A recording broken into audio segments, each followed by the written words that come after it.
I'd like to share a story that I heard from a young lady who had an unfortunate experience with Surrey Police Service. The the story is not focused on that necessarily. Like I don't know exactly why what happened to her happened or anything like that. That's not the point of this story. The point is to just once again uncover and identify the useless government bureaucracy that taxpayers in this province, British Columbia, and country Canada are forced to deal with. It's disgusting. Um, it's one thing to be stupid and lazy, but you can still be competent. Like you can be stupid and lazy and still be able to do basic tasks. But most of our bureaucrats here are not just stupid and lazy, they're bloody incompetent AF. So this lady, she was at the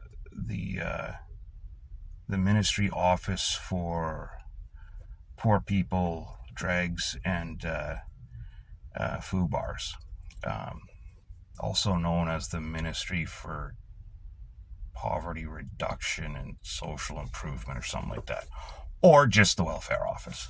So I was there because I have a surgery coming up finally to repair some of the damage that was caused in an injury I suffered in 2020.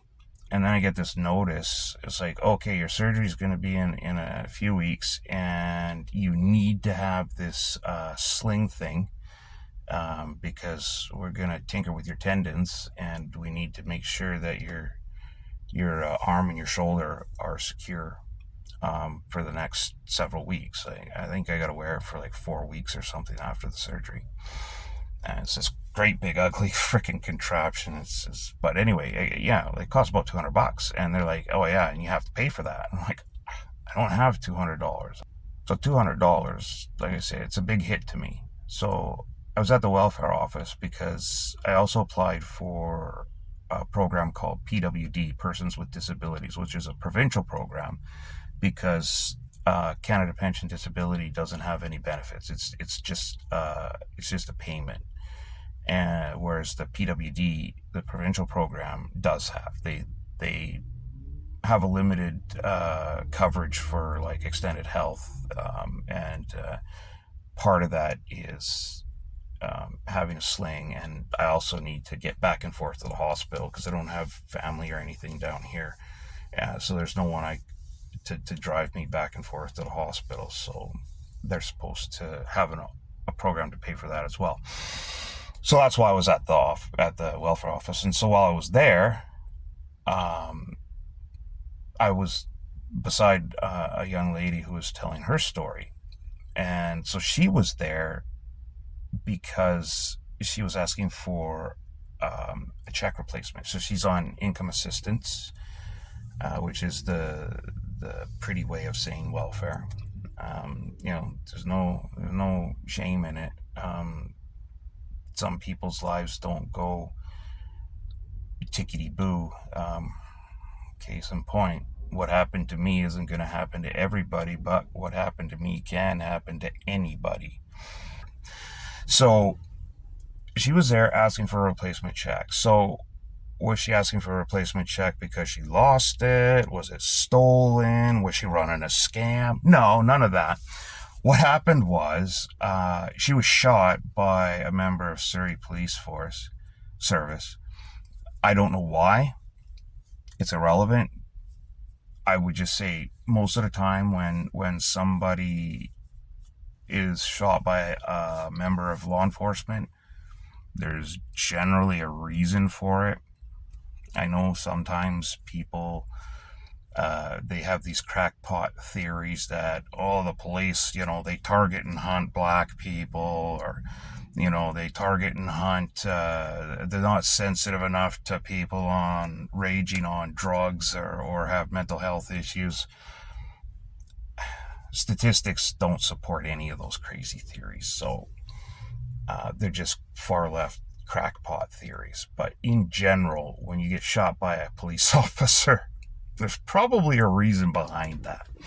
Now, that being said, I will remind you we're talking about the Surrey Police Service, which is allegedly one of the worst police services as far as professionalism goes, and largely in part because of their stupid DIE policies. But I won't get into that. That's a whole other issue.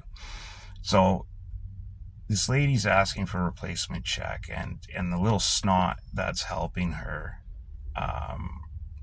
this little like young 20-something girl with a heavy, accent that you can hardly understand. This little brown girl is trying to help this white lady, and she's just being a complete snot to her, like just treating her very rudely, and kind of talking down to her and being very demeaning. And so the story goes anyway. So this lady was shot in the leg, and she's asking for a replacement check because when the Surrey Police Service took her to the hospital, or when BC Ambulance took her to the hospital, Surrey Police confiscated everything. They confiscated all of her belongings. Now, sure, if she was suspected of doing something nefarious or whatever, that's fine. So they confiscated all of her belongings. And so, the girl said, well, can't you just ask them to release your check at least? And so here's the explanation. No, she couldn't simply do that. According to her, she wasn't doing anything wrong. She didn't have anything on her, no weapons, no drugs, nothing like that.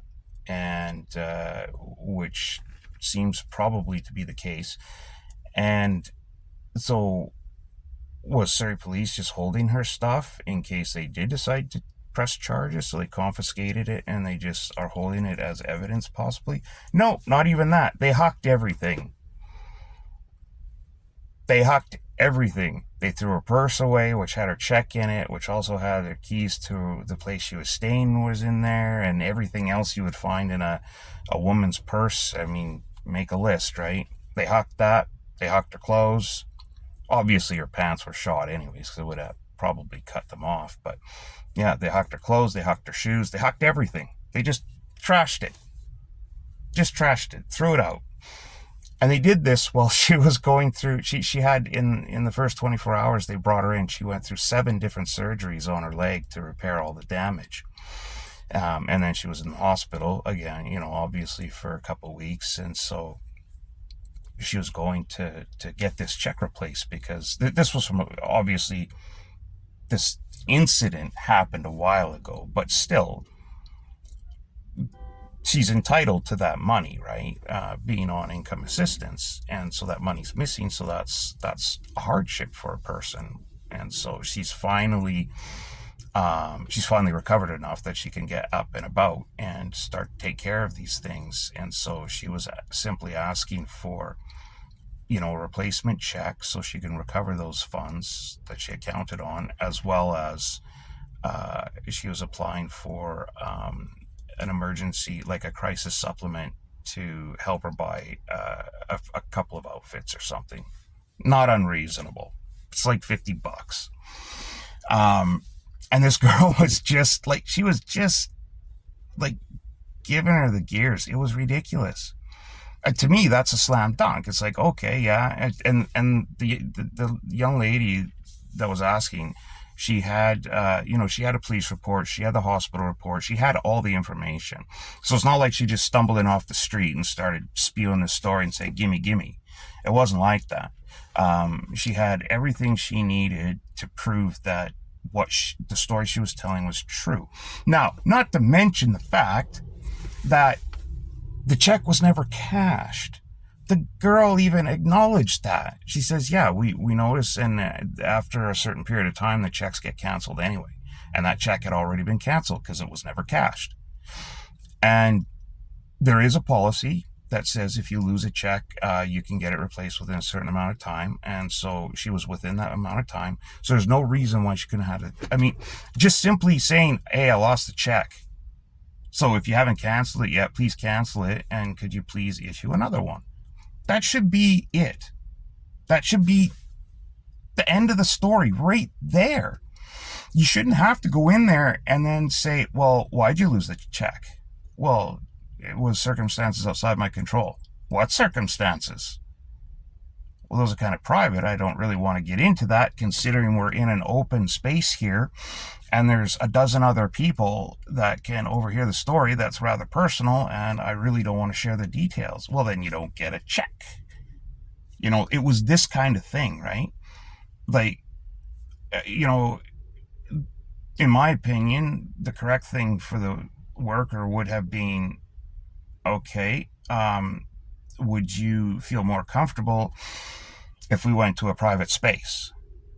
And, you could have security come let her in, because everybody's behind glass, eh? Like, the workers are in behind glass in secured area. You can't it's basically like a police station almost. But again, it's in a bad neighborhood. I understand some of the folks, some of the clientele that they have to deal with are not very good people. Everybody has problems, but some people choose to use those problems as an excuse to propagate their bad behavior throughout life. Going back, in my opinion, the correct thing for the worker to do would have been to take this lady into a secure room in the back with security if she felt threatened. Sit in a room or sit at a desk somewhere away from everyone and say, okay, explain to me your situation. But again, I don't even think that's necessary, because there are rules that simply state if you lose a check, you can get a replacement. You can even get an emergency replacement that day one time. But she wasn't even asking for that. She was just like, I would like a replacement check, please. If it takes a few days or a week or whatever, that's fine. Or if it comes out at the next check run, that's fine. I just need that money because it was part of my overall budget and I'm missing that. And so for this young girl just like drill on her like this, it was just totally unnecessary after all that lady had been through. It was just absolutely unnecessary. And it makes me wonder where they get these people, these bureaucrats.